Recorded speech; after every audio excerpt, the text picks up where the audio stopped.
Hello, my name is Bob. Welcome to a short stop on pool. This week's rack does not want to cooperate at first, but it makes it a good example of making firm decisions and then committing to those decisions. And that's a topic that's come up before, but there's several good examples, I think, in this rack. You've seen this diamond table before, and I'm playing on the headrail end of the table because that's the best place to locate the camera, so it gives you a better camera angle. As always, leave a comment in the comment section if you see a better decision that I might have made, or a different decision that you might have made, or a different pattern that I didn't notice. Making these videos and reading your comments has really, I think, improved my game over the last 6 or 8 months that I've been doing this. You know, straight pool really is an art form, and I think if you get 10 straight pool players together in a room, you're going to get 10 different opinions on what the best way to run a rack is. And I think that's great. So let's get into the rack. The rack begins with an unconventional or low percentage break shot. And this is going to happen. Any long run is going to have a number of shots that are less than ideal. You're not always going to have that perfect side of rack break shot that you want. So you might say to yourself, geez, why do I have this tough shot? And you can find yourself getting negative about it, but you've got to turn it around and look at it positively. Because if you don't open the rack here, your run's going to be over and you'll have to play a safety. And so the fact that that's likely to happen frees you up to just commit to pocketing the ball. So that's really what you want to do is put your focus on pocketing the ball. You see me looking at the angle of the shot and making sure that I make this ball and just give myself the best chance that I can of opening this rack. I know it's not going to open up wide. One thing you notice, I'm aiming center ball. You don't want to use high or low on this shot. That's going to make the cue ball do strange things off the rail. So I was just playing a center ball, maybe a little bit of inside English to try and hit the top of the rack so the cue ball would come off from it. And I'm already deciding what shot to shoot next. I've got the 8-9 combination. So I got lucky because if that wasn't lined up, I would have a very difficult shot on that 15, and I might even choose to play safety. But in the same way that I don't want to get negative in facing a difficult situation, you don't want to get overly exuberant when something goes your way. When you get some good fortune, which you will, you still need to make good decisions and commit to those decisions. Now you saw me line up that shot carefully. I'm very close to hitting this 9 ball, and I had left English on that shot to make sure that I make the combination. So as you saw, I did catch the 9 ball on the way into that combination shot, and that really helped to open the rack, but the downside is that sent my cue ball all the way up table. So I'm not out of the woods yet. I would love to shoot at this combination by the left corner pocket, but there isn't quite enough room to get past the 9 ball. The stripe just to the right of there also goes, but the cue ball is going to be hard to control. It's kind of a shot to nowhere. So I've got to shoot this 7. Not a difficult shot. These aren't super tight pockets, but they're not huge. It's about 4.5-inch pockets, and it is a diamond, so this is a missable shot, and for that reason, I'm just trying to cinch the cue ball. I can see that I should have a shot on the 5 ball next, or possibly one of these balls in the side pocket. So knowing that frees up my mind to say, okay, just make the ball. Don't worry about anything else for now. So that's an example of the type of self-talk that should be going through your head so that you're making decisions, making good decisions, and committing to those decisions. Now you see me going right to the 5 ball. It's the only shot I have, and I can only cue it one way because the cue ball is against the rail. You might be thinking, well, you should be doing some rack analysis right now, and I should. But really, I've instinctively done it as I walked from the head of the table down to this shot. And that's because the 2 ball is sitting right there for a break shot, and I don't have a really good key ball right now. What I do have is some areas of the table that are a little bit clustered. So I'm not ready to really do an in-depth analysis or working on an end pattern yet.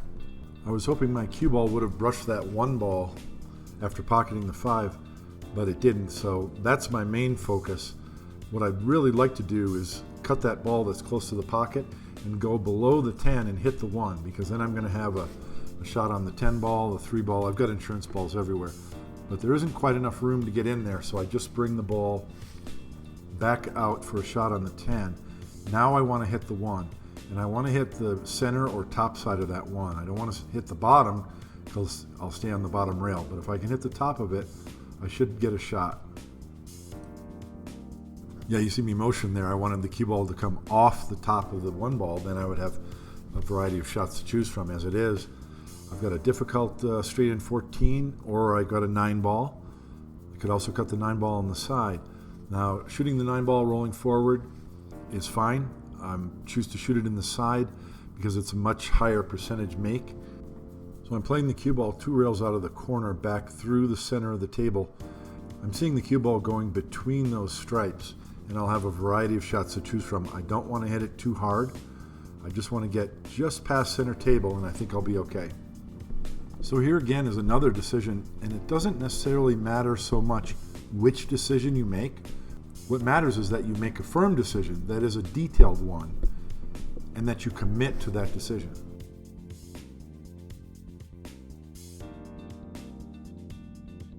My cue ball did not come as far as I planned, but that recovery shot worked out well. I have a good shot on the 14 or the 6 ball.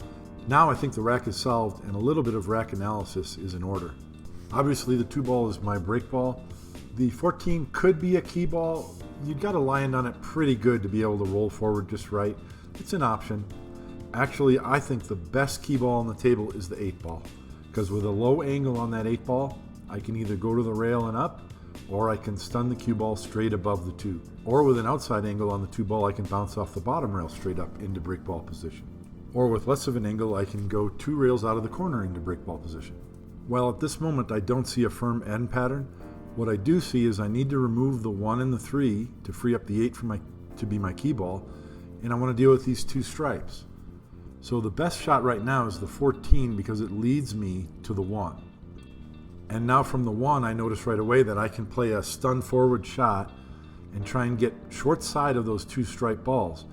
I can shoot them into the far side pocket, and if I don't get there, I've always got that 6 ball.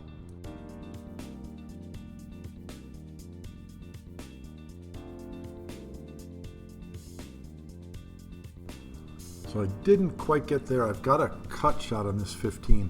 It's not too difficult, but the cue ball is not really going where I'd like. I'd have to shoot a nice firm draw stroke to try and keep the cue ball against the rail or bounce it out. But I recognize this as probably the last critical decision point in this rack. This next shot is going to determine what my end pattern is. So I'm really taking the time to make sure I make a good decision, and then I'm going to commit to that decision. And what I finally notice is that the 11 ball in the side pocket and the 3 ball in the corner, they're diagonal from each other. So you can use one to play position for the other. And I don't know exactly which yet, but I do know that I want to shoot the 8 and bring the cue ball out into the center of the table far enough that I'll have a shot on either ball. Notice how hard I'm working on this 6 ball shot. It's not all that difficult of a shot, but because I've made a firm decision, a detailed decision, I'm working hard, I'm committed to that decision. So that cue ball worked out really well. Now I have a shot on the 3 ball or the 11, and I'm going to take the time to consider each one and what the end pattern is going to be. And I decide that my best K2 ball is the 3, because I can just shoot the 11 in the side, I'll be straight in on the 15 ball, and then I've got a straight in shot on the 3 ball. And I can stun the cue ball to the rail and come around the 8. And the fact that I'm going to be coming around the 8 ball from the 3 makes it almost impossible to get the wrong angle. I'm going to have a low angle on that 8 ball to get on my break shot.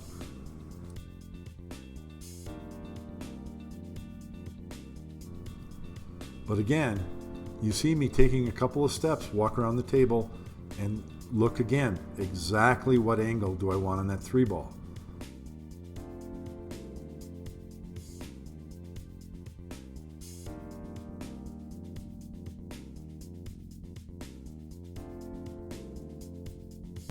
I didn't quite come far enough. I'm really at the close end of my position zone, but I can get the cue ball to go between the key ball and the break ball.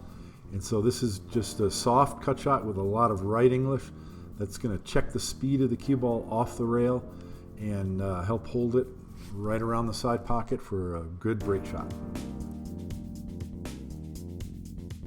I like this angle for this break shot because the cue ball is a little bit past the side pockets.